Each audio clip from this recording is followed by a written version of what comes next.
इसे human life value कहा जाता है। अब देखिए एचएलवी का फुल फॉर्म मैंने बताया, ह्यूमन लाइफ वैल्यू, हिंदी में इसे कहते हैं मानव जीवन मूल्य। ठीक है, अब ये जो मानव जीवन मूल्य है सर, इसको कैलकुलेट करने के लिए हमने मिस्टर राजू का एग्जाम्पल लिया। वो 40 साल के हैं, 60 साल तक वो कमाएंगे, 60 में से 40 को माइनस करेंगे तो 20 साल वो और कमाने वाले हैं, और सालाना उनकी जो इनकम है वो 5 लाख रुपए है। ठीक है, तो 5 लाख रुपए की जो ये इनकम है, इसको आप मल्टीप्लाई कर दीजिए 20 से, तो 5 टू जा 10, कितना हुआ टोटल 1 करोड़। ये जो राजू हैं, इनकी जीवन की मूल्य 1 करोड़ रुपए निकल आया। ठीक, यानी कि अगर ये राजू जिंदा रहे, मिस्टर राजू, तो ये अपनी ज़िंदगी में 1 करोड़ रुपया और कमाने वाले हैं। अगर ईश्वर न करे कोई ऐसी अप्रिय घटना घट गई, तो ऐसे में तो इनकी मृत्यु हो जाएगी।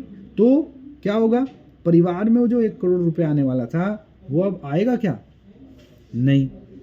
जिसके लिए क्या करना चाहिए, जिसके लिए उसको अपना बीमा कराना चाहिए। और कितने का? 1 करोड़ रुपए का। क्योंकि उनकी मानव जीवन मूल्य, उनके जीवन का मूल्य 1 करोड़ रुपए निकल के आया है।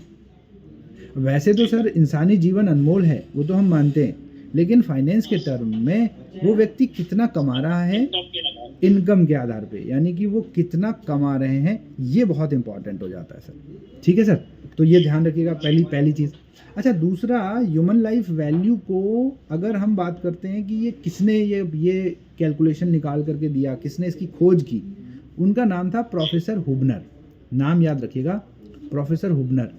प्रोफेसर हुबनर ने ये खोज करी और बताया, प्रोफेसर हुबनर ने, कि ह्यूमन लाइफ वैल्यू ऐसे निकाला जाता है, ये मानव जीवन मूल्य होता है, इसके बारे में उन्होंने बताया। ठीक है सर, आगे चलें। अब देखिए दूसरा जो हम कॉन्सेप्ट आज डिस्कशन करेंगे, बहुत ही क्विक नोट्स के तौर पे मैं आपको पढ़ा रहा हूँ। देखिए ये है MWPA, आपके सामने लिखा हुआ है। हिंदी में इसे कहते हैं विवाहिता महिला संपत्ति अधिनियम या विवाहिता स्त्री संपत्ति अधिनियम, दोनों बात एक ही है, महिला लिखें चाहे स्त्री। ये इंग्लिश में इसको कहते हैं married woman property act. Married woman property act ये 1874 में आया था सर। ठीक है ना, इसीलिए MWPA एक्ट 1874 भी इसे कहा जाता है। इस एक्ट के धारा 6 में, सेक्शन 6 में ये लिखा हुआ है कि सेक्शन 6 में ये लिखा हुआ है कि अगर किसी ने कोई भी प्रॉपर्टी या पॉलिसी MWPA के तहत ली है, तो उसके लाभार्थी कौन होंगे? तो उसके लाभार्थी कौन होंगे? या तो पत्नी होंगी, या बच्चे होंगे, या पत्नी और बच्चे दोनों हो सकते हैं। हिंदुओं के केस में दत्तक पुत्र भी शामिल हैं, यानी कि अगर हिंदू हैं तो उनके केस में जो गोद लिया हुआ बच्चा है वो भी शामिल हो सकता है। और मुस्लिम्स के केस में 4 बीवियां शामिल हो सकती हैं, क्योंकि उनके माइथोलॉजी में 4 वो शादी कर सकते हैं। लेकिन इसमें क्या है कि उनको हर एक का शेयर निर्धारित करना पड़ेगा कि किसको कितना शेयर दे रहे हैं। ठीक है सर, तो ये ध्यान रखने वाली बात है। अच्छा, MWPA के अंदर में नॉमिनी नहीं होता। नॉमिनी मतलब नियासी, नामिती नहीं होता, इसमें ट्रस्टी होता है। ट्रस्टी का मतलब हिंदी में कहते हैं नियासी, ट्रस्टी को नियासी कहते हैं। तो देखिए हिंदी कितनी टफ है, आपको याद रखना पड़ेगा। ट्रस्टी तो याद भी हो जाएगा, लेकिन नियासी, हाँ, तो वहाँ पर सर अच्छा है कि आपके लिए हिंदी भी आएगा, इंग्लिश भी आएगा। तो आप अपने हिसाब से देखिएगा कि कौन सा आपको समझ में आ रहा है, तो उसके अकॉर्डिंग आप लगाइएगा।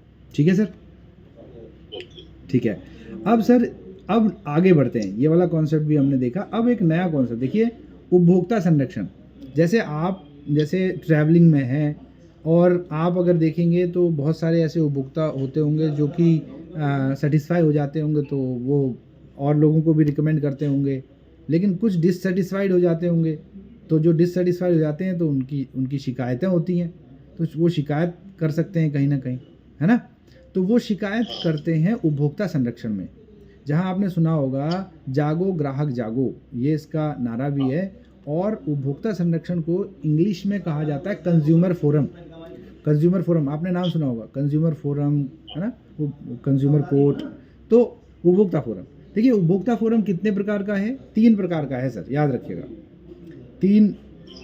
3 टाइप का। एक जिला फोरम होता है, यानी कि डिस्ट्रिक्ट लेवल का फोरम होता है।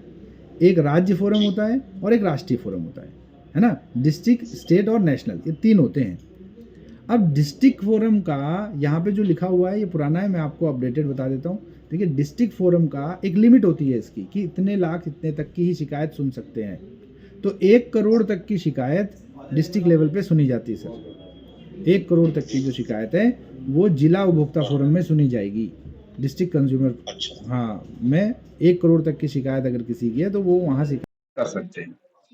1 करोड़ से लेकर के 10 करोड़ तक की शिकायत राज्य फोरम में सुनी जाती है सर। हाँ, अब ये याद रखिएगा, अब ये क्वेश्चन ऐसे नहीं आएगा डायरेक्ट, क्वेश्चन घुमा घुमा फिरा के आता है। क्वेश्चन ऐसे पूछ देंगे कि ये कोई राम है, श्याम है, कोई भी व्यक्ति है, उसने एक कोई चीज खरीदी जिसकी की कीमत इतने रुपए थी।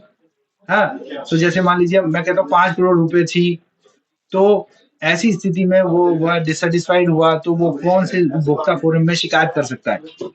ठीक है, तो अब आप